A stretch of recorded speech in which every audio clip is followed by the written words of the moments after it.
Good morning.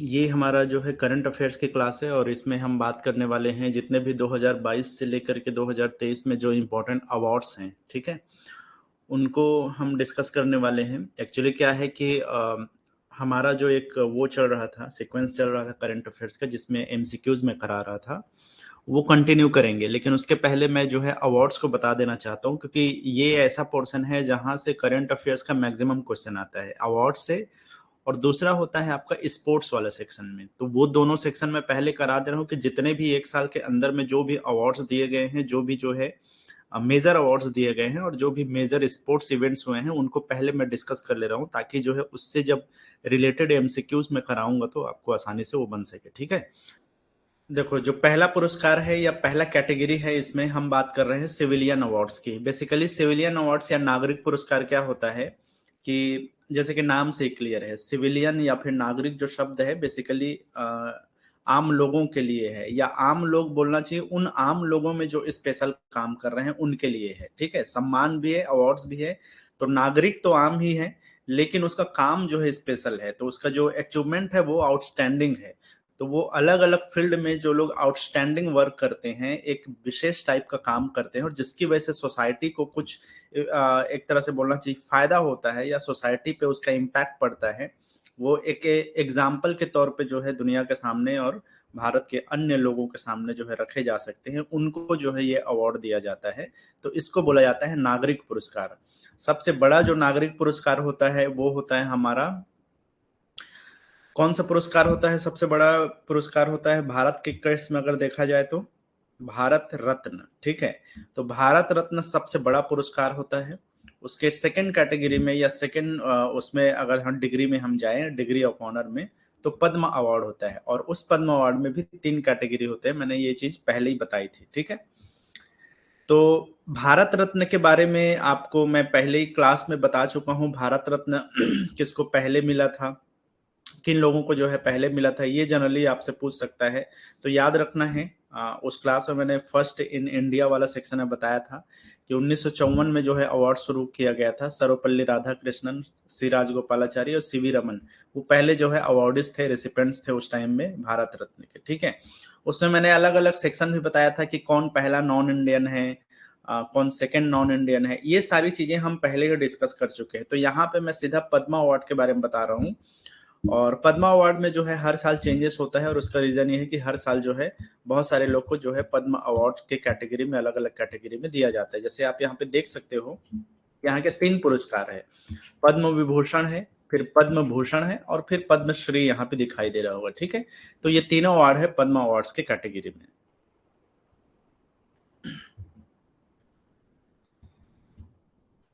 चलो, अगर हम इस बार की बात करें तो इस बार 106 लोगों को जो है ये पद्म पुरस्कार जो है दिए गए हैं। उस 106 लोगों में से पद्म विभूषण में 6 लोगों को दिया गया है, पद्म भूषण में 9 लोगों को, और पद्मश्री कैटेगरी में जो है 91 लोगों को। तो कुल मिलाकर के ये 106 लोगों को जो है इस बार पद्म पुरस्कार दिया गया। आपसे पहला क्वेश्चन तो यही बोल सकता है कि बताइए 2023 में कितने लोगों को पद्म पुरस्कार से सम्मानित किया गया? तो आंसर क्या होगा? 106। और आपको कैटेगरी वाइज या डिग्री वाइज जो है अलग अलग पूछ सकता है, बोलेगा कि पद्म विभूषण कितने लोगों को दिया गया, पद्म भूषण कितने लोग को दिया गया, और पद्मश्री कितने लोग को दिया। तो ये डेटा आपको क्लियर कट याद होनी चाहिए यहाँ से कि पद्म विभूषण कितने लोगों को, तो 6 लोगों को, पद्म भूषण कितना, तो 9 लोगों को, और पद्मश्री कितना, तो 91 या 91 लोगों को जो है ये पुरस्कार मिल चुका है इस साल के लिए। ठीक है, 2023 के लिए। अब कुल मिलाकर पूछेगा तो 106 लोग का नाम आपको याद रखना है। नाम नहीं, मतलब वो नंबर याद रखना है। नाम कौन कौन सा याद रखना है मैं अभी बता दूंगा आपको। ठीक है, तो वही चीज है यहाँ पर, पद्म भूषण 6, पद्म भूषण 9, और पद्मश्री अवार्ड जो है 91 लोग को दिया गया है। अगर हम कुछ नाम के यहाँ पे डिस्कस करें तो 6 लोगों का नाम आपको खास तौर पे याद रखना है पद्म विभूषण वाले कैटेगरी में, क्योंकि पद्म विभूषण जो है सिर्फ 6 लोगों को मिला है, और वो 6 नाम से क्वेश्चन बनता है। जनरली जो है पद्म विभूषण से इसलिए पूछता है कि उसमें लिमिटेड लोग होते हैं। ठीक है, अब लिमिटेड लोग कहने का मतलब यह है कि यहाँ पे केस में अगर हम देखें तो सिर्फ जो है 6 लोगों को जो है ये अवार्ड मिला है। तो जैसे एक नाम है यहाँ पे बालकृष्ण दोषी।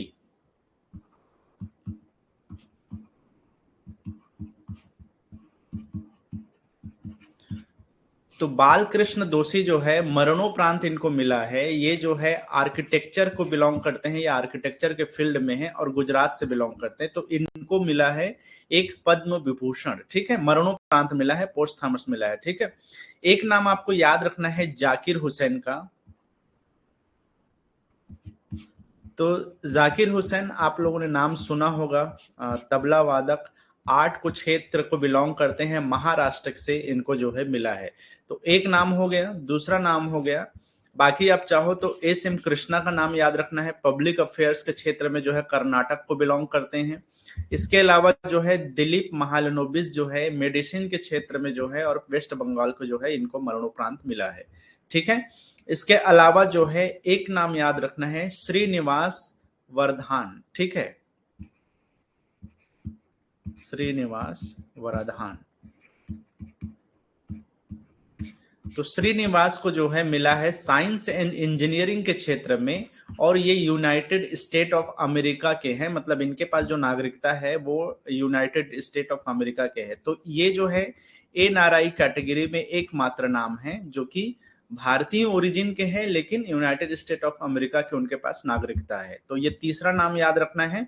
और चौथा में भी आपसे पूछ दे, मुलायम सिंह यादव का जो है, इनको भी मरणोपरांत ये अवार्ड मिला है, मुलायम सिंह यादव, जो कि यूपी के नेता रहे हैं,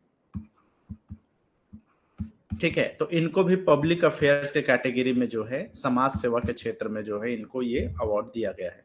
तो ये चार नाम तो यहां से आपको क्लियर कट याद होने ही चाहिए। बाकी ये दो नाम और हैं जिनको भी आपको नहीं छोड़ना है, ये नाम भी आपको याद रखना है, मे बी यहां से क्वेश्चन आ जाए, ठीक है।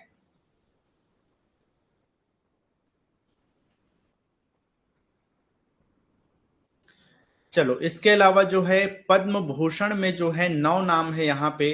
कुछ नाम आपको मैं यहाँ से बता दूं जहां से आपसे पूछा जा सकता है। तो एक तो अभी सुधा मूर्ति का नाम आपको याद रखना है। सुधा मूर्ति सोशल वर्क के लिए जो है इनको जाना जाता है, और सुधा मूर्ति कर्नाटक को बिलोंग करती है। इनका एक नाम आपको याद रखना है, पद्म भूषण इस बार मिला है इनको, है ना। इसके अलावा जो है ये बाकी नाम भी आप चाहो तो याद रखना है, सारे नाम इंपॉर्टेंट है, लेकिन ये सुधा मूर्ति का नाम न्यूज में बहुत रहा है इसलिए मैंने इसको बता दिया। और बाकी आप ये 9 के 9 नाम आप याद रख सकते हो, आपके ऊपर है। कुछ भी क्वेश्चन पूछा जा सकता है, मैं पहले ही बता दे रहा हूँ, ठीक है।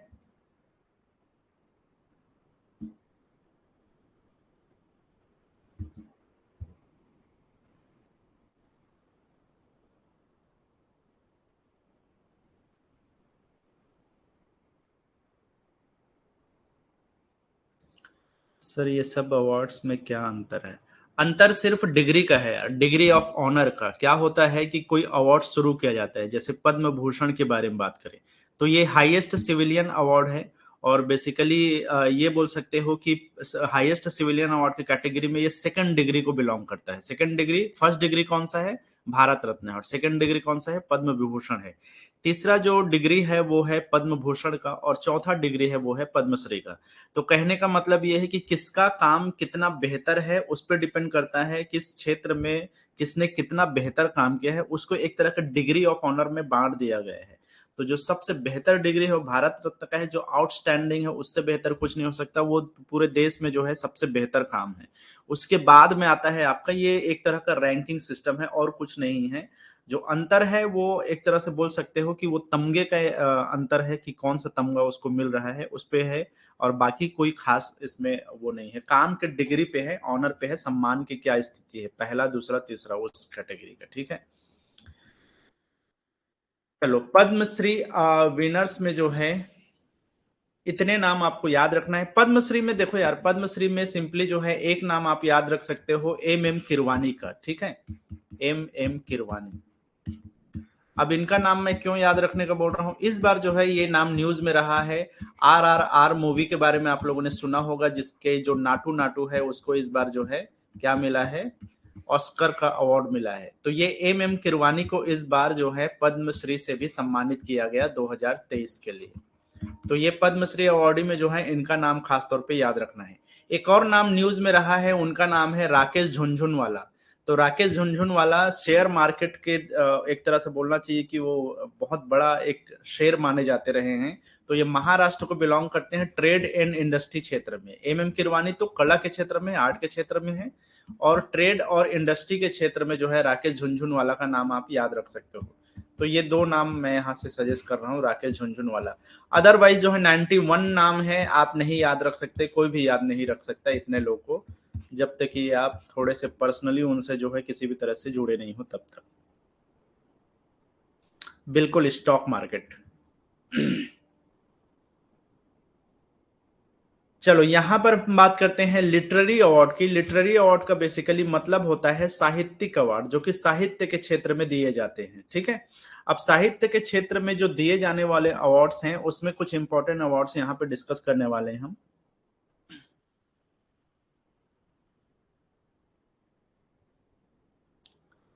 Nobel is top. नोबेल अलग कैटेगरी है दोस्त, वो भारत का अवार्ड नहीं है। नोबेल के बारे में मैं बताऊंगा अभी। चलो, पहला पुरस्कार है यहाँ पे बुकर प्राइज, इसको बोला जाता है। ठीक है, तो बुकर प्राइज जो है साहित्य के क्षेत्र में एक बहुत बड़ा अवार्ड होता है, जो कि इंटरनेशनली दिया जाता है। मैंने बुकर प्राइज के केस के लिए जो है फर्स्ट इन इंडिया वाला सेक्शन में मैंने बताया था कुछ चीजें, जैसे कि first person of India origin who won Booker Prize. उस टाइम में मैंने बोला था वीएस नायपाल बुकर प्राइज जीतने वाले भारतीय मूल के पहले व्यक्ति हैं। ठीक है, इसके अलावा मैंने बोला था भारतीय नागरिक और भारतीय महिला दोनों कैटेगरी में अरुंधति राय का नाम याद रखना है। ये बुकर प्राइज अवार्डी हैं जो पिछले उसमें सालों में जो है जीते हैं भारत के लिए, है ना। बुकर पुरस्कार जीतने वाले भारतीय मूल के ब्रिटिश भारतीय जो है, ब्रिटिश मतलब कि जैसे वीएस नायपाल यूएसए के इनके पास नागरिकता है, और ब्रिटिशर्स में जो है सलमान रुश्दी जो भारतीय मूल के हैं। तो ये चीजें मैं ऑलरेडी डिस्कस कर चुका हूं, आप चाहो तो यहां से भी देख सकते हो, क्योंकि बुकर प्राइज हम पढ़ रहे हैं तो थोड़ा सा बैकग्राउंड आपको पता होना चाहिए। मैंने इसको ईयर वाइज आप लोग को बताया था कि 1971 में वीएस नायपाल ने ये अवार्ड जीता था इन ए फ्री स्टेट के लिए। इसके बाद में सलमान रुश्दी ने, जो कि ब्रिटिश नागरिकता है जिनके पास में, इन्होंने मिड नाइट्स चिल्ड्रन 1981 में जीता। भारत के लिए, भारत की नागरिक और भारत की महिला के लिए 1997 के केस में अगर हम देखें तो अरुंधति राय हैं, जिन्होंने the God of small thing के लिए जो है उन्होंने ये अवार्ड जीता। लास्ट अवार्ड जो है भारतीय मूल के अरविंद अडिगा हैं, जिन्होंने द व्हाइट टाइगर के लिए 2008 में जो है ये इंडियन मतलब कि ये बुकर अवार्डीज हैं ये। ठीक है, तो इंडियन बुकर अवार्डी में लास्ट नाम आपको अरविंद अडिगा का याद रख सकते हो। ठीक है, तो एक्चुअल में जो है बुकर अवार्ड्स के बारे में कुछ चीजें और हम डिस्कस कर लेते हैं। जैसे कि बुकर प्राइज के बारे में एक चीज है कि ये जो अवार्ड है ये लीडिंग लिटरेरी अवार्ड है, मतलब कि सबसे बड़ा साहित्यिक अवार्ड कहलाता है, खास तौर पे जो फिक्शनल जो वर्क होता है। ठीक है, फिक्शनल जो कैरेक्टर रचे जाते हैं उपन्यास वगैरह में, उनके लिए दिया जाता है। इसको जो है शुरू किया गया था 1969 में। ठीक है, यूके के द्वारा, यूनाइटेड किंगडम के द्वारा इसको शुरू किया गया था। ठीक है, और इसको जितने भी अवार्ड है वो बेसिकली जो कॉमनवेल्थ राइटर्स हैं। अब कॉमनवेल्थ राइटर्स कौन से हैं? वो लोग जो कभी ना कभी एक तरह से बोलना चाहिए कि कॉमनवेल्थ के हिस्से रहे हैं, उन राइटर्स को जो है स्पेशली ऑल द ग्लोब जो है ये दिया जाता है। ग्लोब के जितने भी हिस्से के देश हैं उन सबको जो है ये दिया जाता है। ज्यादातर इसमें एक कंडीशन होता है कि बुकर प्राइज उन बुक्स को दिया जाता है जो इंग्लिश में लिखे गए हों। ठीक है, इंग्लिश बुक्स को ही दिए जाते हैं जो इंग्लिश में लिखे गए हैं, और खास तौर पे जो यूके और आयरलैंड के जो रहने वाले हैं। और इसको पब्लिश भी होना चाहिए कहाँ पे? या तो इंग्लैंड में या फिर जो है आयरलैंड में इसको पब्लिश्ड होना चाहिए। ये कैटेगरी है इसका, पब्लिश्ड इन इंग्लैंड और आयरलैंड। तो वो बुक इंग्लिश में लिखा होना चाहिए, वो बुक पब्लिश होना चाहिए यूके, जिसको हम यूके बोल सकते हैं यहाँ पे, और आयरलैंड, इन दोनों में पब्लिश होना चाहिए। 1969 में ये जो है शुरू किया गया है।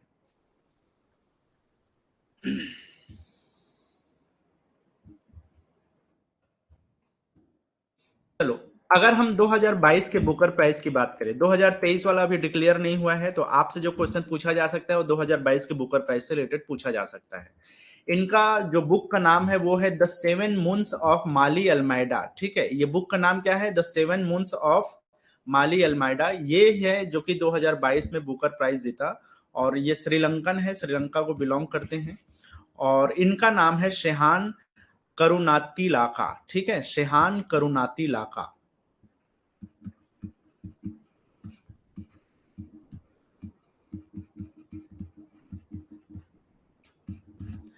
ये जो है इस बार 2022 का बुकर प्राइज इन्होंने जीता है।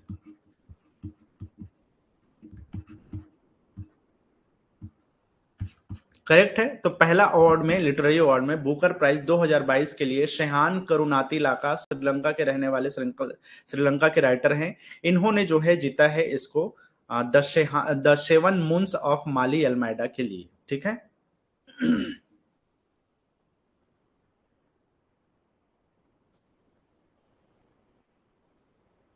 इसमें कितना, अवार्ड्स में कितना पैसा दिया जाता है? तो 50,000 जो है पाउंड्स दिया जाता है इसमें। ब्रिटिश पाउंड, जो यूके पाउंड में जो होता है वो पाउंड दिया जाता है। 50,000 पाउंड का जो है इसमें इनाम की राशि दी जाती है। चलो, बुकर प्राइज 2023 के लिए आपको क्या करंट अफेयर्स में पूछा जा सकता है? इस बार ध्यान रखना है कि ये बहुत दिनों के बाद में जो है 2023 के बुकर प्राइज के जो अंतिम 13 पुस्तकें हैं, क्या होता है इसमें अलग अलग लिस्ट बनाए जाते हैं और फाइनली 13 पुस्तकों जो है लॉन्ग लिस्टेड बुक्स कहा जाता है, 13 लॉन्ग लिस्टेड बुक कहा जाता है। तो इसमें जो है इस बार लंदन की रहने वाली चेतना मारू का जो पहला उपन्यास है, वेस्टर्न लेन, तो ये जैसा कि यहाँ पे दिख रहा होगा आपको, ये वेस्टर्न लेन है और इनका नाम है चेतना मारू। ठीक है, तो चेतना मारू जो है वेस्टर्न लेन के लिए जो है लास्ट 13 बुक्स में इनके बुक को शामिल किया गया है। तो मे भी अगर हो जाए तो हो सकता है इंडिया को भी मिल सकता है। तो ये याद रखना है, बुकर प्राइज में इंडिया का क्या अभी थोड़ा सा न्यूज है, तो इनका नाम आपको याद रखना है कि हो सकता है बुकर प्राइज 2023 में जो है इनका नाम आ जाए, लेकिन लास्ट 13 बुक्स में इनके बुक को शामिल किया गया है। जो उनका बुक का नाम है वेस्टर्न लेन। तो मे भी ये बहुत इंपॉर्टेंट सेक्शन है, क्योंकि ये भारत के लिए एक यूनिक चीज है, क्योंकि बहुत सालों से भारत में बुकर प्राइज अवार्डिस नहीं रहे हैं।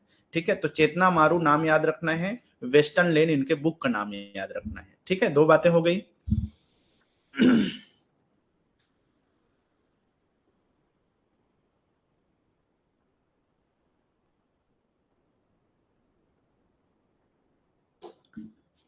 The international Booker prize 2022, Chetan Bhagat के बारे में बताइए। क्यों जानना है यार चेतन भगत के बारे में? किसी किसी एग्जाम में आता है क्या चेतन भगत के बारे में? वो जमाना गया, अब नहीं आता। ठीक है। हाँ, अगर कोई अवार्ड्स वगैरह जीत लेंगे तो आ जाएगा, वो अलग बात है। अगर आपको चेतन भगत के बारे में जानना है, गूगल करो उनके बारे में। खैर, आगे हम बात करते हैं। द इंटरनेशनल बुकर प्राइज जो है, देखो मैंने बताया कि बुकर प्राइज एक ऐसा अवार्ड है जो कि इंग्लिश के राइटर को दिया जाता है। ठीक है, वॉइस तो ब्रेक नहीं हो रहा है ना? आज मौसम बहुत खराब है यार, बाहर में बहुत बारिश हो रही है यहाँ पे, तो मे भी थोड़ा बहुत अभी डिस्टरबेंस होगा, तो बता देना जब वॉइस ब्रेक होगा तो।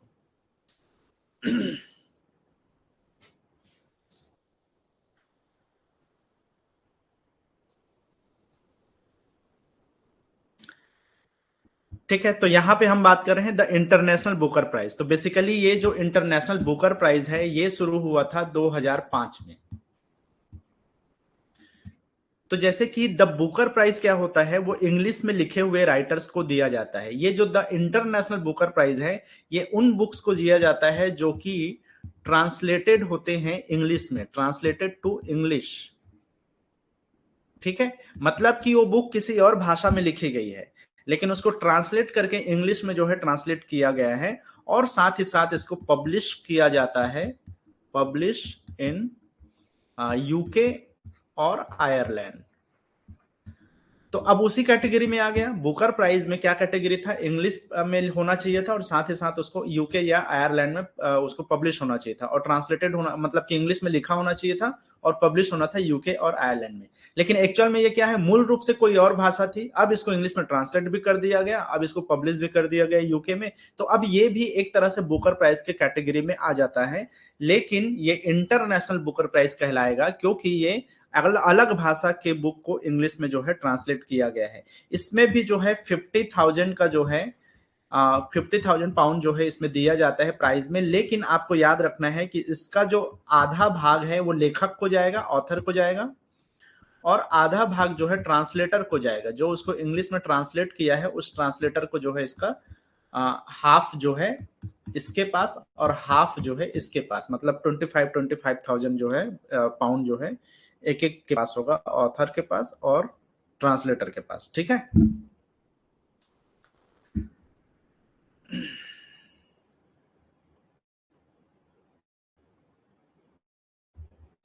चलो, भारत के केस में द इंटरनेशनल बुकर प्राइज का कोई इतिहास नहीं रहा है, लेकिन रिसेंटली 2022 में, पिछले साल की बात है, जब द इंटरनेशनल बुकर प्राइज एक भारतीय को मिला, ये पहली भारतीय बनी, और खास तौर पे इनका नाम याद रखना है क्योंकि ये पहला केस है।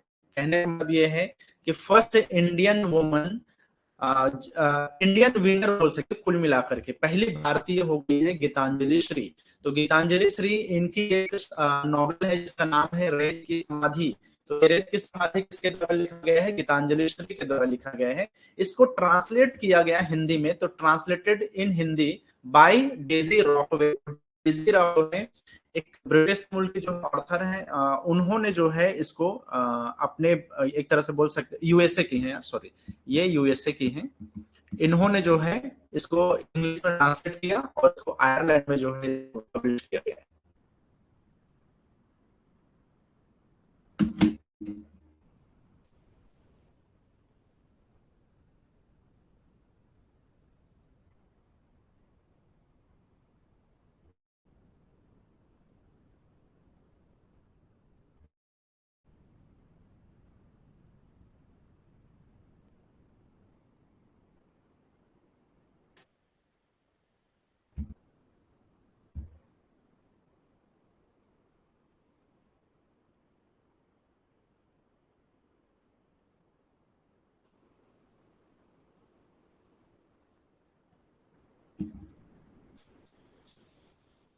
चलो अभी बताएंगे, आवाज आ रही है अभी?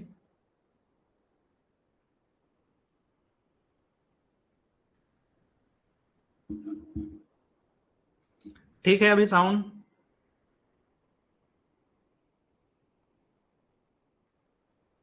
चलो फिर से स्टार्ट करते हैं। कहाँ पे आवाज छूटी थी? यही इंटरनेशनल बुकर प्राइज के पास ना। तो देखो, इंटरनेशनल बुकर प्राइज, जैसे कि मैंने बताया कि इसको इंग्लिश में ट्रांसलेट किया जाता है। तो भारत की पहली जो है विनर बनी है इंटरनेशनल बुकर प्राइज की, उनका नाम है गीतांजलि श्री। इनकी एक नॉवेल थी जिसका नाम है रेत की समाधि, जिसको इंग्लिश में ट्रांसलेट करके इसका नाम रखा गया टूम ऑफ सैंड। तो देखो, दो तीन चीजें आपसे क्वेश्चन में पूछ सकता है अगर इंटरनेशनल बुकर प्राइज से मिले। क्यों? क्योंकि ये फर्स्ट है ना, पहली बार किसी इंडियन ने जीता है। तो एक तो आपको यही याद रखना है कि पहले इंडियन जिन्होंने इंटरनेशनल बुकर प्राइज जीता, तो उनका नाम है गीतांजलि श्री। एक बात हो गई। दूसरा है उनकी नॉवेल की बात है कि नॉवेल का नाम क्या है। तो रेत की समाधि मूल रूप से हिंदी में लिखा गया था, इसको इंग्लिश में जब ट्रांसलेट किया गया तो इसका नाम रखा गया टूम ऑफ सैंड। ठीक है, तो टूम ऑफ सैंड जो है इसके इंग्लिश ट्रांसलेशन का नाम है। तो ये दोनों बातें आपको याद रखना है, रेत की समाधि और टूम ऑफ सैंड। किसने ट्रांसलेट किया करके भी पूछ सकता है, तो डेजी रॉकवेल जो है यूएसए की एक लेखिका है, उन्होंने जो है इसको ट्रांसलेट किया है इंग्लिश में। ठीक है, किसमें ट्रांसलेट किया? इंग्लिश में इसको ट्रांसलेट किया। तो अगर आपसे ये कुछ भी चीज पूछे तो आपको याद होना चाहिए, ये फर्स्ट है इंडिया में। तो मैनपुरी उत्तर प्रदेश में ये जन्मी हुई है और भारतीय लेखिका है, और इनकी हिंदी उपन्यास का अंग्रेजी में अनुवाद को बुकर प्राइज मिला। तो बुकर प्राइज बोल दिया जाता है, लेकिन ये अंतरराष्ट्रीय बुकर प्राइज कहलाता है। इनका जो बुक है या नॉवेल है, उसका जो सब्जेक्ट है वो बड़ा इंटरेस्टिंग है कि एक महिला है जो इंडिया में रहती है, उसके जो अतीत है वो पाकिस्तान में है, और वो पाकिस्तान जाती है अपने अतीत को खोजने के लिए। ठीक है, अपने की पुराने दिनों को याद करने के लिए। तो उस पे ये एक पूरी तरह से ये जो कथानक है ये चलता है, ये बुक। खैर, आगे हम बढ़ते हैं। इस बार के इंटरनेशनल बुकर प्राइज का क्या हाल है? तो इस बार जो बुकर प्राइज मिला है वो बुल्गारियन लेखक को मिला है। बुल्गारिया के एक लेखक हैं जिनका नाम है जॉर्जी गोस्पोडिनो। ठीक है, तो जॉर्जी गोस्पोडिनो जो है इनका नाम है, और इनके जो ट्रांसलेटर है इंग्लिश में जिन्होंने ट्रांसलेट किया है उनका नाम है एंजेला रोडेल। ठीक है, और इनके बुक का नाम है टाइम शेल्टर। तो ये एक बुल्गारियन लेखक है और इनके बुक को ट्रांसलेट करके जो बुक पब्लिश किया गया उसका नाम है टाइम शेल्टर। तो इस बार किस बुक को मिला है? टाइम शेल्टर को जो है इंटरनेशनल बुकर प्राइज मिला है। ठीक है, the seven moon of Maali Almeida को क्या, कौन सा बुक मिला, कौन सा प्राइज मिला है? बुकर प्राइज मिला है। और द शेल्टर को क्या मिला है? इंटरनेशनल बुकर प्राइज मिला है। तो इन दोनों में कंफ्यूज मत होना। बुकर प्राइज 2022 के लिए मिला है, जो कि the seven moon of Maali Almeida जो है श्रीलंकन लेखक की है, लेकिन वो 2022 के लिए है। है ना। और 2023 का अभी तक रिजल्ट आया नहीं है, लेकिन इंटरनेशनल बुकर प्राइज का रिजल्ट आ चुका है और वो है टाइम शेल्टर। ठीक है, क्या नाम है? जॉर्जी गॉस्पडिनो। और कौन है अनुवादक? एंजेला रॉडेल।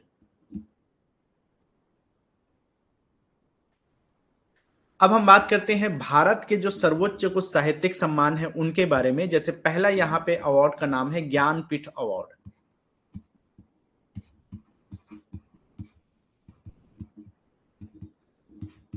ये जो ज्ञानपीठ अवार्ड है इसके बारे में कुछ बेसिक चीज यहाँ पे मैं पहले ही क्लास में बता चुका हूँ, फर्स्ट इन इंडिया वाले कैटेगरी में। First winner of Jnanpith award जो है जी एस शंकर कुरूप। ठीक है, जी एस कुरूप, सॉरी, जी एस कुरूप, जिनका नाम है जी शंकर कुरूप कहा जाता है। तो ये जो है भारत के जो है ये पहले जो है ज्ञानपीठ अवार्डी हैं। तो इनका नाम आपको पहले ही मैं बताया था कि इनका नाम आपको याद रखना है कि जी एस शंकर कुरूप। इन्होंने जो है 1965 में ये अवार्ड जीता था जब ये शुरू हुआ था। ठीक है, 1965 में इन्होंने एक अवार्ड जीता था जिसका इनके बुक का नाम था ओडाकुल, ओडाकुझुल। क्या नाम था? ओडाकुझुल।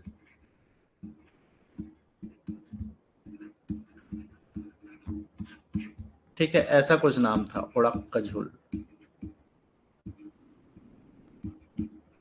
तो ये बुक का नाम है जो जी एस कुरूप ने जो है 1965 के लिए जो है इस बुक के लिए इनको ज्ञानपीठ अवार्ड दिया गया। इसके अलावा पहली महिला जो है आशा पूर्णा देवी को मैंने बताया था, है ना। ये बंगाली राइटर हैं और इनको 1976 में जो है ये अवार्ड मिला था और इनका जो बुक का नाम था वो था प्रथम प्रोतोश्रुति। प्रोतोश्रुति, ये बंगाली में प्रथम प्रोतोश्रुति, फर्स्ट प्रॉमिस कहा जाता है इसको।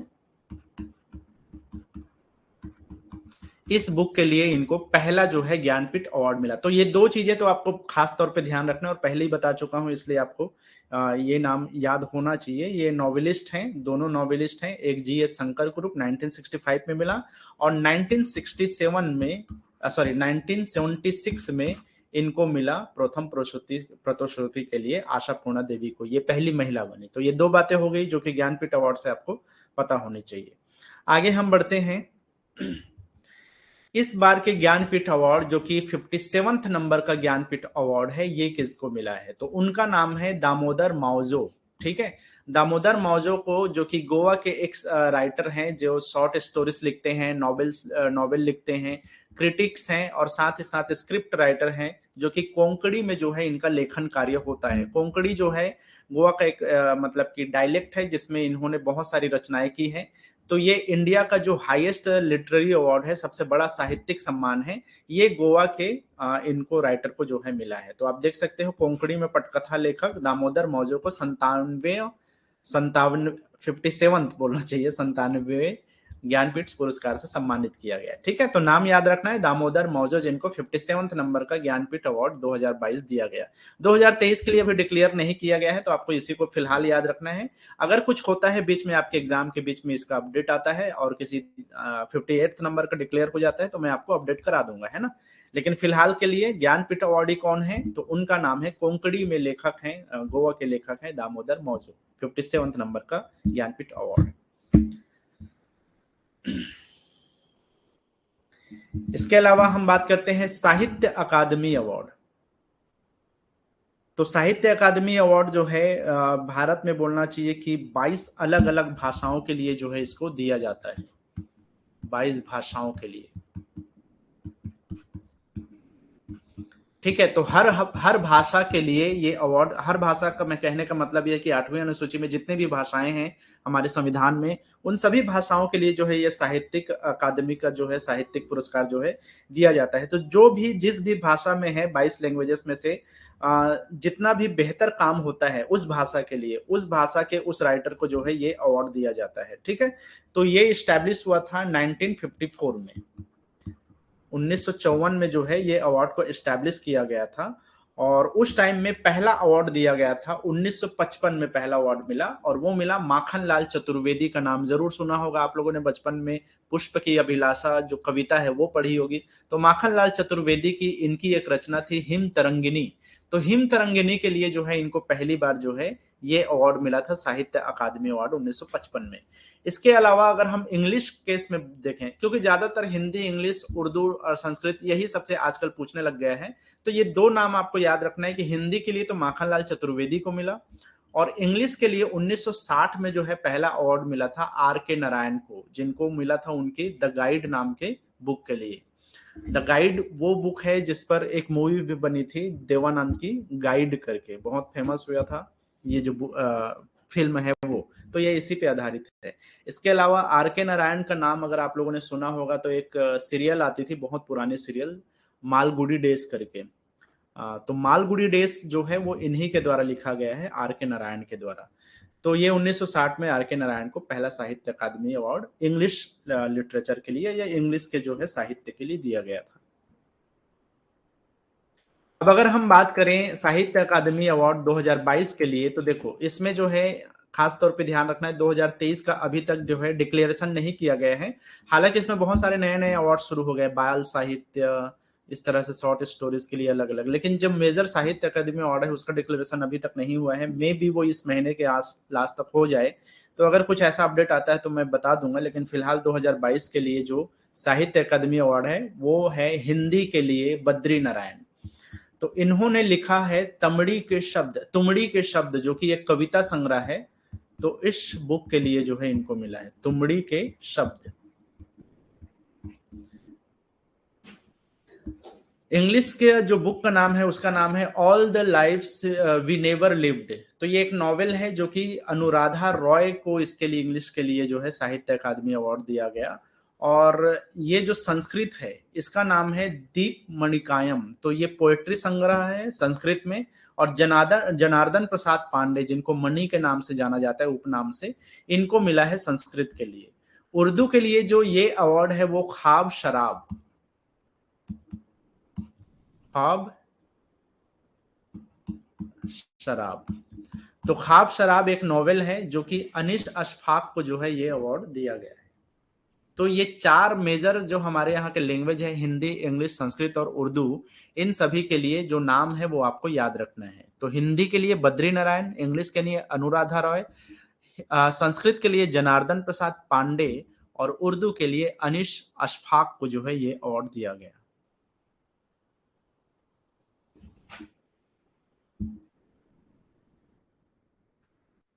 अगर हम सरस्वती सम्मान की बात करें तो देखो सरस्वती सम्मान जो है एक तरह से आप बोल सकते हो कि ये 1991 में ये शुरू हुआ था। ठीक है, कब शुरू हुआ था? 1991 में।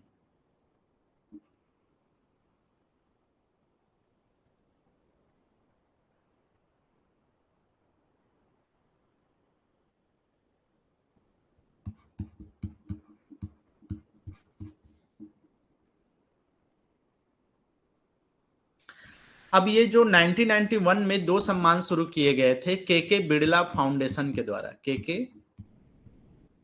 बिड़ला फाउंडेशन के द्वारा।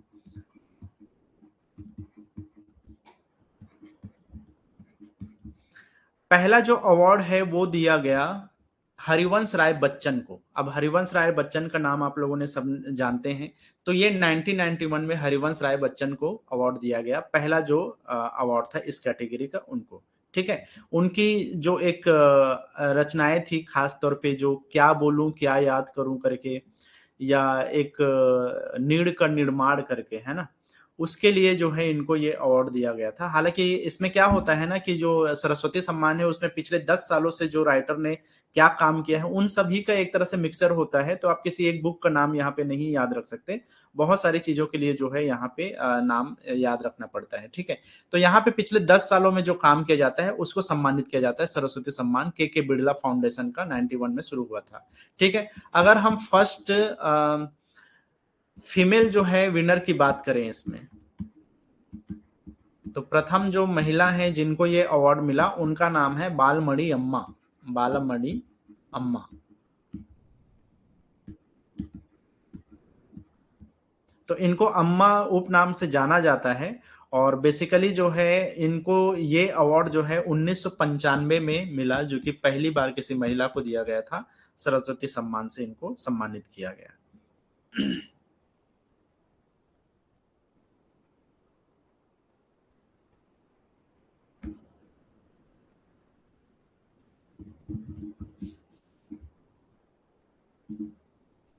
इस बार का सरस्वती सम्मान की अगर हम बात करें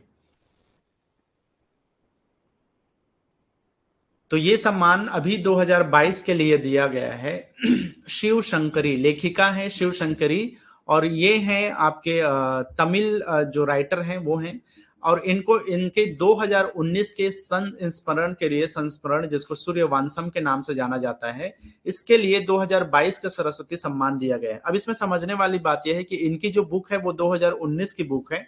बीच में अभी जो है बहुत सारे बुक्स जो है, बहुत सारे राइटर्स को जो है कोविड-19 की वजह से बहुत सारे सम्मान से जो है एक तरह से बोलना चाहिए कि स्किप हुआ था।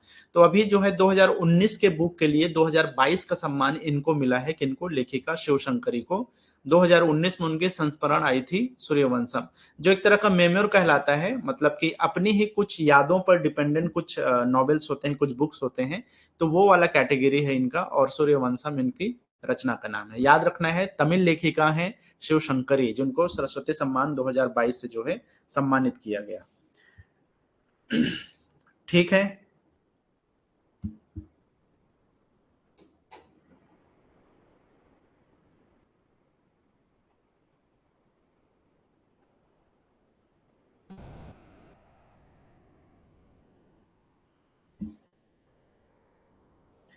एक और अवार्ड है जो कि के बिड़ला फाउंडेशन के द्वारा 1991 में ही जो है इसको शुरू किया गया,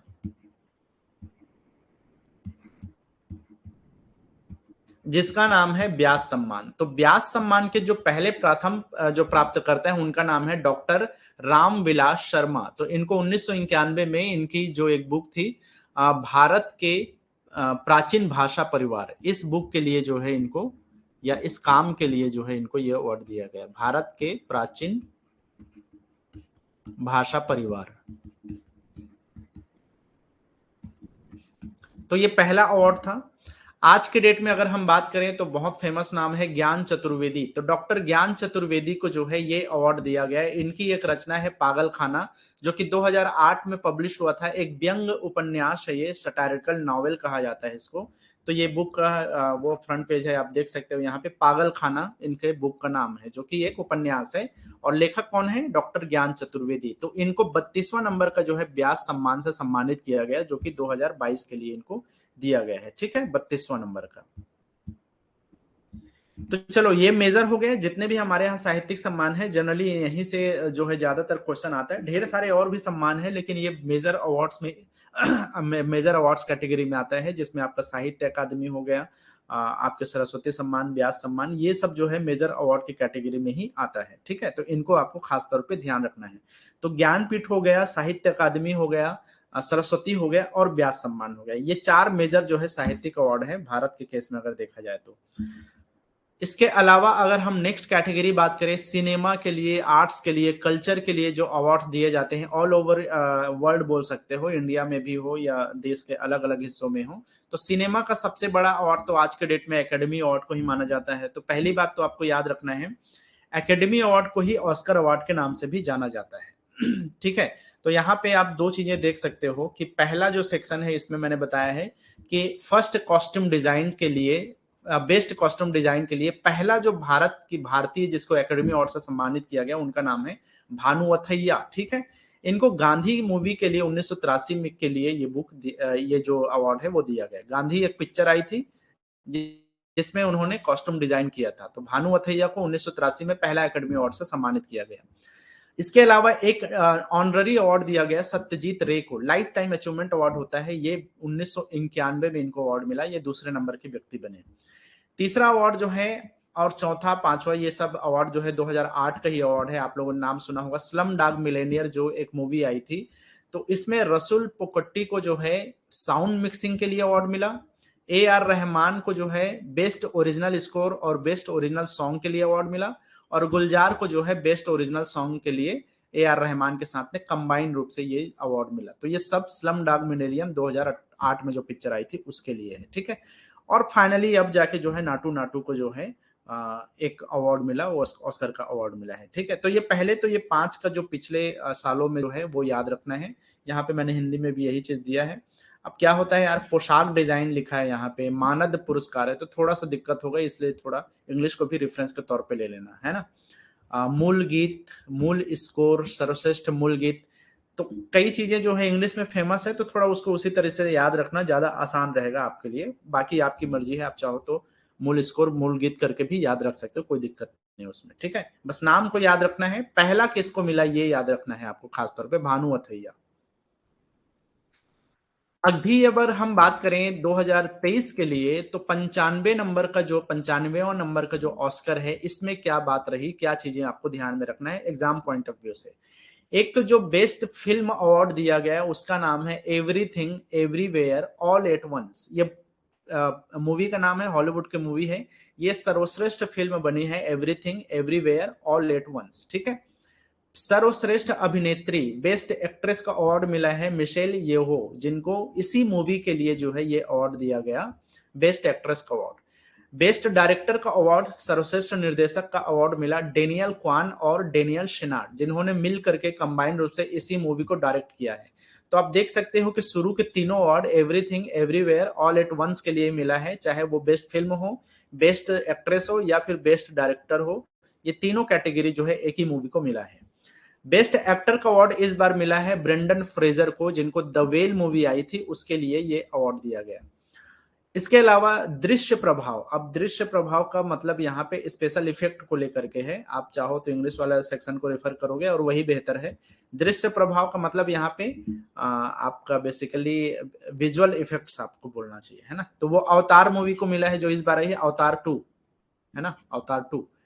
और बेस्ट पोशाक डिजाइन, कॉस्ट्यूम डिजाइन के लिए रुथ कार्टर को जो है ये अवार्ड दिया गया है, जो कि कॉस्ट्यूम डिजाइनर है, कौन से मूवी का, ब्लैक पैंथर वकांडा फॉरएवर जो अभी मूवी आई थी उसके लिए। तो ये कुछ ऑस्कर से रिलेटेड अवार्ड्स हैं जो मे भी क्वेश्चन में आ जाए, इंडिया को रिफर करके भी कुछ क्वेश्चन पूछ सकता है, तो थोड़ा सा याद रखना है आपको, ठीक है। चलो नेक्स्ट सेक्शन में मैंने यहाँ पे वही चीज दे दिया है, तो आप देख लेना। Best film everything everywhere all at once, best actress Michelle Yeoh, जिनको everything everywhere all at once के लिए मिला, और डेनियल क्वान और डेनियल शिनार्ड को जो है उसी मूवी के लिए बेस्ट डायरेक्टर मिला। बेस्ट एक्टर ब्रेंडन फ्रेजर, अच्छा ब्रेंडन फ्रेजर का नाम आप लोगों ने नहीं सुना हो तो एक बहुत फेमस मूवी है जिसका नाम है द ममी, है ना। ये मेरे ख्याल से 2003 के आसपास में ये मूवी आई थी, द ममी करके, है ना, बहुत फेमस हुआ था। उस मूवी के ये हीरो थे। ये तब से मतलब कि इनका मूवीज में एक तरह से बोलना चाहिए योगदान रहा। 2023 में इनको ये ऑस्कर अवार्ड मिला, पहला ऑस्कर अवार्ड इनके लिए द वेल मूवी के लिए। अवतार द वेव ऑफ वाटर किसको, विजुअल इफेक्ट्स के लिए मिला, कॉस्ट्यूम डिजाइन के लिए रूथ कार्टर को, ब्लैक पैंथर के लिए। अब हम बात करते हैं इंडिया के लिए, तो बेस्ट ओरिजिनल सॉन्ग, ठीक है। बेस्ट ओरिजिनल सॉन्ग की कैटेगरी में भारत को अवार्ड मिला है नाटू नाटू जो सॉन्ग है उसको, आरआर मूवी के लिए, आरआरआर मूवी के लिए। और जैसा कि मैंने बताया एम किरवानी जो है इसके कंपोजर रहे हैं, तो एम किरवानी को इस साल पद्मश्री अवार्ड से भी नवाजा गया है। तो ये दोनों बातें आपको याद रखना है, एम किरवानी जो है इसके म्यूजिक कंपोजर हैं। लिरिक्स या गीत किसके द्वारा लिखा गया, चंद्र बोस के द्वारा लिखा गया था। और best original song award Golden Globes में भी जो है नाटू नाटू अवार्ड, नाटू नाटू सॉन्ग को जो है गोल्डन ग्लोब्स अवार्ड भी दिया गया है, ठीक है। तो ये दो अवार्ड है समझो, एक तो ऑस्कर तो मिला ही है, साथ ही साथ गोल्डन ग्लोब्स अवार्ड भी नाटू नाटू सॉन्ग को ही मिला है, ठीक है। तो सर्वश्रेष्ठ मूल गीत के लिए पुरस्कार मिला गोल्डन ग्लोब का और ऑस्कर का, ठीक है। तो ऑस्कर बड़ा अवार्ड है, तो इसको खास तौर पे यहाँ पे याद रखना। मैं आपको गोल्डन ग्लोब वाला सेक्शन में इसको फिर से रिपीट करने वाला हूं, तो वो अलग कैटेगरी है गोल्डन ग्लोब अवार्ड। इस बार जो है भारत के लिए अच्छी खबर ये रही कि एक डॉक्यूमेंट्री को, शॉर्ट डॉक्यूमेंट्री को भी भारत का द बेस्ट डॉक्यूमेंट्री शॉर्ट के कैटेगरी में अवार्ड मिला। उसका नाम है द एलिफेंट विस्परर्स। तो द एलिफेंट विस्परर्स के लिए कार्तिकी गोंजाल्वेस को जो है ये अवार्ड मिला, जो कि डायरेक्टर थे इसके, और लैंग्वेज है ये तमिल में, ठीक है। तो ये तमिल में इस बुक, इस डॉक्यूमेंट्री शॉर्ट को जो है भारत के लिए जो है डॉक्यूमेंट्री कैटेगरी में ये अवार्ड मिला है ऑस्कर का। तो ये दो अवार्ड्स जो है इस बार भारत को मिले हैं, एक तो Naatu Naatu best original song और दूसरा बेस्ट डॉक्यूमेंट्री शॉर्ट कैटेगरी में। चलो आप बाकी चीजों को भूल जाओ, बेस्ट एक्टर बेस्ट एक्ट्रेस को, लेकिन इंडिया वाला केस में ये दोनों चीजें आपको याद रखना है, एलिफेंट विस्परर्स के लिए और नाटू नाटू जो सॉन्ग है उसके लिए। ये दो चीजें तो आपको भूलना ही नहीं है, वो क्वेश्चन में कभी भी पूछा जा सकता है। चलो अब हम बात करते हैं भारतीय केस में। अगर हम देखें तो भारत का जो ऑस्कर कहलाता है वो है नेशनल फिल्म अवार्ड्स। ये भारत का सिनेमा के क्षेत्र में दिए जाने वाला सबसे बड़ा अवार्ड है, ठीक है, जिसको शुरू किया गया था 10 अक्टूबर 1954 को। और इसमें अलग अलग कैटेगरी है, अलग अलग लैंग्वेज के लिए है, अलग अलग कैटेगरी बनाया गया है। तो वो सारा चीज तो हम डिस्कस नहीं कर सकते, बस आपको बेसिक याद रखना है कि 1954 को स्टार्ट हुआ। पहला अवार्ड जो है यहाँ पर 1954 में जो दिया गया वो है श्याम ची आई। मूवी का नाम क्या है? श्याम ची आई, मराठी मूवी थी। तो इसको मिला मराठी कैटेगरी में, और हिंदी के कैटेगरी में मिला 2 बीघा जमीन। 2 बीघा जमीन के लिए जो है ये अवार्ड मिला भारतीय हिंदी कैटेगरी में, ठीक है। तो ये दो मूवी का नाम आपको याद रखना है। 2 बीघा जमीन नेशनल फिल्म अवार्ड जीतने वाला पहली हिंदी मूवी है, और श्याम ची आई नेशनल फिल्म अवार्ड जीतने वाली पहली मराठी मूवी है। इसके अलावा भी ढेर सारे अलग अलग लैंग्वेजेस में मूवीज को जो है ये अवार्ड्स मिला है शुरू से ही, लेकिन ये दो नाम अक्सर एग्जाम वगैरह में पूछता है, तो इसको ध्यान रखना है। आगे अगर हम बात करें तो इस बार का जो नेशनल फिल्म अवार्ड है वो उसका रैंक कई बार पूछ देता है। तो ये 69th नंबर का नेशनल फिल्म अवार्ड है। अब इसमें इंटरेस्टिंग चीज देखोगे आप, ये 69th नंबर का नेशनल फिल्म अवार्ड है, और ये किसके लिए दिया गया है? 2021 में जो बेहतरीन मूवीज थी उसके लिए दिया गया है। और कब मतलब अनाउंस किया गया है? 2023। अभी जो है इसको डिस्ट्रीब्यूट भी नहीं किया गया है एक्चुअल में, जो इसको अभी सिर्फ अनाउंस किया गया है 24 अगस्त को। तो आई थिंक अभी अक्टूबर में जो है इसको डिस्ट्रीब्यूट किया जाएगा, या सितंबर के लास्ट में, है ना। तो याद रखना है 69th नंबर का नेशनल फिल्म अवार्ड 2021 के मूवीज के लिए दिया जा रहा है, और ये 2023 में इसको अनाउंस किया गया है। इतनी बात तो कंफ्यूजिंग वाला सेक्शन होता है जब भी नेशनल फिल्म अवार्ड की बात आती है, तो इतना क्लियर कट आपको पता होना चाहिए कि ये 2021 के लिए दिया जाने वाला अवार्ड है, जो कि 2023 में दिया जा रहा है। अब अगर हम बात करें तो जैसा कि 2021 में जो मूवीज आई थी उसके हिसाब से थोड़ा सा आपको रेफरेंस लेना है। जैसे कि यहाँ पर आप देखोगे तो सर्वश्रेष्ठ फीचर फिल्म रॉकेटरी जो मूवी आई थी आर माधवन की, द नंबी इफेक्ट कहा जाता है। ये तमिल में भी थी, हिंदी में भी थी, अंग्रेजी में भी थी, और इसके निर्देशक थे आर माधवन, और हीरो भी वही थे इसमें, ठीक है। तो rocketry movie the Nambi effect, इसको जो है सर्वश्रेष्ठ फीचर फिल्म जो है या बेस्ट फीचर फिल्म का अवार्ड दिया गया। अब अगर हम बात करें बेस्ट डायरेक्टर की, सर्वश्रेष्ठ निर्देशन की, तो ये निखिल महाजन को मिला है। इन्होंने जो मूवी डायरेक्ट की उसका नाम है गोदावरी, और ये मराठी मूवी है। तो बेस्ट डायरेक्टर जो है एक तरह से बोल सकते हो कि साउथ के डायरेक्टर ने। बेस्ट मूवी जो है एक तरह से तमिल वर्जन का ही हिंदी और इंग्लिश में जो है इसको रिलीज किया गया रॉकेटरी। और सर्वश्रेष्ठ डायरेक्शन जो है मराठी के डायरेक्टर है निखिल महाजन। अब अगर हम बात करें जो सबसे फेमस रहा है इस साल, और उसका नाम है संपूर्ण मनोरंजन प्रदान करने वाली सर्वश्रेष्ठ लोकप्रिय फिल्म, जिसको the best popular film providing wholesome entertainment कहा गया। और इस मूवी का नाम है RRR, जो कि तेलुगु वर्जन को दिया गया। हालांकि इसको बहुत सारे अलग अलग लैंग्वेजेस में रिलीज किया गया, लेकिन अवार्ड किसको मिला है? तो तेलुगु वाले सेक्शन को जो है, या तेलुगु वाले वर्जन को ये अवार्ड दिया गया। निर्देशक कौन है? तो एस राजामौली, ठीक है। एस राजामौली इसके निर्देशक है, ये नाम आपको सबको पता ही होगा। चलो इसको मैंने इंग्लिश में भी वही चीज रखा है। Best feature film rocketry the Nambi effect, best direction मिला निखिल महाजन गोदावरी के लिए, और best popular film providing wholesome entertainment RRR, Telugu, director है एस राजामौली।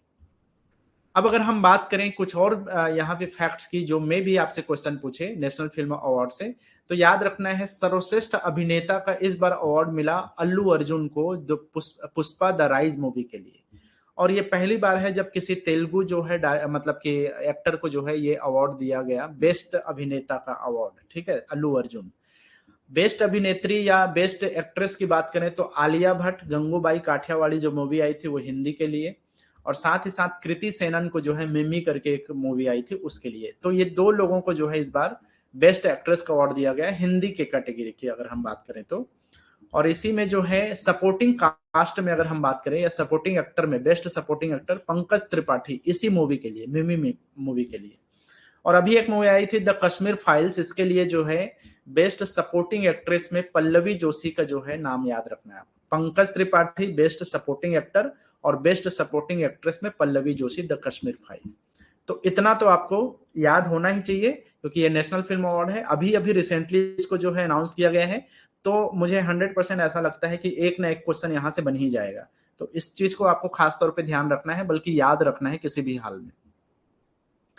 चलो, तो ये वही चीज है जो मैंने अभी बताया। Best actor Allu Arjun, best actress Alia Bhatt, Kriti Sanon, best supporting actor Pankaj Tripathi और best supporting actress Pallavi Joshi. एक और कैटेगरी होता है नेशनल फिल्म अवार्ड में, उसको बोला जाता है लाइफ टाइम अचीवमेंट अवार्ड। तो basically life time achievement award को ही दादा साहब फाल्के अवार्ड के नाम से जाना जाता है। इसमें लोग कंफ्यूज होते हैं, लेकिन समझने वाली बात यह है कि देखो, हमारा जो नेशनल फिल्म अवार्ड है NFA, ये 1954 में स्टार्ट हुआ था, है ना। और ये जो दादा साहब फाल्के पुरस्कार है, ये जो लाइफ टाइम अचीवमेंट अवार्ड उसी में दिया जाता है। NFA का ही हिस्सा है ये लाइफ टाइम अचीवमेंट अवार्ड। तो इसको जो है 1969 को शुरू किया गया। ये एक्चुअल में जो है 1869 में जन्म लिया था कि इन्होंने ढूंढी राज गोविंद फाल्के, जिनको दादा साहब फाल्के के नाम से जाना जाता है। तो ये जो ढूंढी राज गोविंद फाल्के है, इनको भारतीय सिनेमा के भीष्म पितामह कहा जाता है, या फादर ऑफ इंडियन सिनेमा भी कहा जाता है, या इंडियन सिनेमा के जनक भी माना जाता है। तो ये 1869 में इनका जन्म था, जन्म दिवस मना था, और ये 1969 में इनका जन्म शताब्दी वर्ष था ये, ठीक है। तो इसीलिए 1969 में इन्हीं को डेडिकेट करते हुए नेशनल फिल्म अवार्ड के अंदर में ही एक लाइफ टाइम अचीवमेंट अवार्ड रखा गया, और उसको ऑनर किया गया किसको, दादा साहब फाल्के को, और उनके नाम पे दादा साहब फाल्के अवार्ड शुरू किया गया 1969 को। तो इसीलिए आपको ये डिफरेंस देखने को मिलेगा कि नेशनल फिल्म अवार्ड जो है पहला है, तो वो नेशनल फिल्म अवार्ड जो है 16th नंबर का होगा, sorry, national film award 16th number का है, वो जो है आपका पहला जो है क्या कहलाता है, दादा साहब फाल्के अवार्ड कहलाता है। मतलब कि 16वें नंबर का नेशनल फिल्म अवार्ड में ही पहला नंबर का दादा साहब फाल्के अवार्ड दिया गया। सिंपल सा रीजन है ये, ठीक है। तो यही फर्क आता है। आपसे अगर पूछे कि पहला जो है दादा साहब फाल्के अवार्डी कौन है, तो देविका रानी। देविका रानी को 1969 में भारतीय सिनेमा का लाइफ टाइम अचीवमेंट अवार्ड का दादा साहब फाल्के अवार्ड दिया गया 1969 में। ये पहली बार हुआ, पहली बार किसी सिनेमा में लाइफ टाइम अचीवमेंट अवार्ड दिया गया, दादा साहब फाल्के अवार्ड दिया गया। आई होप कंफ्यूजन क्लियर हो गया होगा। बस समझना है कि 1954 में नेशनल फिल्म अवार्ड शुरू हुआ, और 1969 में जाके दादा साहब फाल्के अवार्ड शुरू हुआ, जो कि पहला अवार्ड कहलाता है दादा साहब फाल्के का, और जो मिला है देविका रानी को। अगर हम बात करें रिसेंट दादा साहब फाल्के अवार्डीज की, तो देखो, अभी तो डिक्लेयर नहीं किया गया है 2021 के लिए किसको दिया जाएगा, क्योंकि अभी जो डिक्लेरेशन हो रहा है वो किसके लिए, जैसे कि मैंने बताया कि 2021 वालों के लिए है। तो 2021 का अभी तक दादा साहब फाल्के का घोषणा नहीं किया गया है। लास्ट दादा साहब फाल्के पुरस्कार आशा पारेख मैम को मिला हिंदी सिनेमा के लिए। ये 68th नंबर का NFA में दिया गया। जैसा कि फर्क होता है ना, तो पिछले बार का जो NFA था वो कौन सा नंबर का था, वो 68th नंबर का है। इस बार जो होगा 2021 का, ये कौन सा नंबर का है, 69th नंबर का नेशनल फिल्म अवार्ड है। अब किसको मिलेगा वो मैं अपडेट करा दूंगा जैसे अनाउंसमेंट होता है। तो इसके अलावा 2019 में रजनीकांत को मिला था, और 2018 में ये अमिताभ बच्चन को मिला था। अब 2021 का नाम अभी अपडेट होना बाकी है, इसको जैसे ही अनाउंसमेंट होता है मैं अपडेट करा दूंगा। लास्ट नाम आपको याद रखना है 2020 के लिए, आशा पारेख, क्योंकि मे भी मतलब कि अपडेट के पहले आपका एग्जाम हो जाए, तो थोड़ा ध्यान रखना है। और अगर एग्जाम नहीं होता है तो जरूर जो है अपडेट तब तक आ जाया रहेगा, अनाउंसमेंट हो जाया रहेगा। एक और दादा साहब फाल्के को ही डेडिकेट करके एक और जो है यहाँ पर इंटरनेशनल फिल्म फेस्टिवल जो है मनाया जाता है। तो याद रखना है, दादा साहब फाल्के अवार्ड अलग है, वो लाइफ टाइम अचीवमेंट अवार्ड है, और वो नेशनल फिल्म अवार्ड के अंतर्गत ही एक अवार्ड है। ये जो अवार्ड है ये अलग है, जिसको DPIFF कहा जाता है शॉर्ट में, ठीक है। मतलब कि Dada Saheb international film festival awards कहा जाता है। ये 2023 के लिए इस बार किसको दिया गया है, ये क्वेश्चन है। इसको शुरू किया गया है 2012 में। तो ये एक फिल्म फेस्टिवल अवार्ड है, मतलब कि एक त्योहार है, एक पर्व है, जिसमें अलग अलग देशों के बहुत सारे फिल्म्स को इसमें शामिल भी किया जाता है, और साथ ही साथ भारतीय सिनेमा के फिल्मों को इसको अवार्ड दिया जाता है। तो एस्टैब्लिशमेंट इसका 2016 को शुरू हुआ ये अवार्ड्स। हालांकि इसका फाउंडेशन जो है 2012 में रख दिया गया था, लेकिन पहली बार अवार्ड जो है 2016 में दिया जाने लग गया। तो दादा साहब फाल्के को ही डेडिकेट किया गया है, जिनको फादर ऑफ इंडियन सिनेमा कहा जाता है। अब अगर हम बात करें कि बाई चांस आपसे पूछे कि 2023 के लिए DPIFF अवार्ड किसको किसको मिला, तो जैसा कि यहाँ पे एक अवार्ड है outstanding contribution in film industry, तो रेखा को ये अवार्ड मिला है फिल्म इंडस्ट्री में सबसे बेहतरीन जो है कंट्रीब्यूशन के लिए, ठीक है। और अगर म्यूजिक इंडस्ट्री में बेस्ट या आउटस्टैंडिंग कंट्रीब्यूशन की बात करें, तो हरिहरन को ये अवार्ड दिया गया, जो कि सिंगर है, ठीक है। बेस्ट फिल्म का अवार्ड मिला है द कश्मीर फाइल्स को। द कश्मीर फाइल्स को सर्वश्रेष्ठ फिल्म का अवार्ड मिला। और बेस्ट एक्टर का अवार्ड मिला है इस बार रणवीर कपूर को, उनकी मूवी आई थी ब्रह्मास्त्र, उसके लिए। और एक्ट्रेस का अवार्ड तो इस साल सारे अवार्ड जो है आलिया भट्ट को ही मिला है, तो मतलब कि आलिया भट्ट को गंगूबाई काठियावाड़ी के लिए जो है ये अवार्ड दिया गया। बेस्ट डायरेक्टर का अवार्ड इस बार जो है आर बालकृष्णन को दिया। आर बालकृष्णन को आप आर बाल्की के नाम से जानते हैं, आर बाल्की नाम से ज्यादा फेमस है वो। तो आर बाल्की जिन्होंने पा मूवी बनाई थी अमिताभ बच्चन के साथ, जो बहुत फेमस मूवी है, तो इन्होंने मूवी बनाई है इस बार चुप। पिक्चर का नाम क्या है? चुप, रिवेंज ऑफ द आर्टिस्ट। ठीक है, ये बेस्ट डायरेक्टर का अवार्ड इनको मिला, आर बाल्की को, चुप मूवी के लिए। इसके अलावा भूषण कुमार को बेस्ट प्रोड्यूसर का अवार्ड, सिनेमेटोग्राफी आप देख सकते हो पीएस विनोद, ये उतने इंपॉर्टेंट नहीं है, लेकिन ये सब अवार्ड जो है जनरली पूछ सकता है। बेस्ट लिरिसिस्ट जो है इरशाद कामिल को जो है मिला। हाँ, एक पिक्चर तो यहाँ पर भी आपको याद रखना है, RRR को ही इस बार film of the year Dada Saheb Phalke film festival award के अंतर्गत, Dada Saheb Phalke film festival awards के अंतर्गत RRR को ही जो है फिल्म ऑफ द ईयर भी चुना गया। ठीक है, तो RRR का नाम जो है आप नेशनल फिल्म अवार्ड्स में भी देख सकते हो, दादा साहब फाल्के फेस्टिवल अवार्ड्स में भी देख सकते हो, और यहाँ गोल्डन ग्लोब में भी देख सकते हो, और जो है आपके ऑस्कर में भी देख सकते हो। तो हर जगह जो है RRR को जो है अवार्ड्स मिला है कुछ ना कुछ कैटेगरी से। चलो 68th नंबर का अगर हम फिल्म फेयर अवार्ड करें, तो ये फिल्म फेयर अवार्ड है। तो फिल्म फेयर जो है 2023 के लिए किसको मिला? तो बेस्ट अवार्ड जो है, बेस्ट फिल्म का award Gangubai Kathiawadi. Best actor Rajkummar Rao को मिला, इनकी फिल्म थी बधाई हो के लिए। और बेस्ट एक्ट्रेस का अवार्ड जो है इस बार आलिया भट्ट को अगेन जो है मिला है। तो आलिया भट्ट को जो है नेशनल फिल्म अवार्ड भी मिल गया, Dada Saheb Phalke film festival award भी मिल गया, बेस्ट एक्ट्रेस का जो है फिल्म फेयर अवार्ड भी मिल गया। तो ये सारे अवार्ड जो है इस बार आलिया भट्ट को ही मिले हैं, अगर हम देखें बेस्ट एक्ट्रेस कैटेगरी में। तो लाइफ टाइम अचीवमेंट अवार्ड इस बार फिल्म फेयर के लिए प्रेम चोपड़ा साहब को दिया गया। तो इन नामों को भी आप ध्यान रख सकते हो, मे भी फिल्म फेयर से भी पूछ दे। हालांकि चांसेस बहुत कम होता है, सिनेमेटिक वर्ल्ड में अगर देखें या सिनेमेटिक अवार्ड्स में देखें तो ज्यादातर अवार्ड नेशनल फिल्म अवार्ड से भी पूछता है आजकल। लेकिन हाँ, फिल्म फेयर अवार्ड भी बहुत बड़ा अवार्ड है अगर हम सिनेमा के क्षेत्र में देखें तो इसको भी आपको ध्यान में रखना है।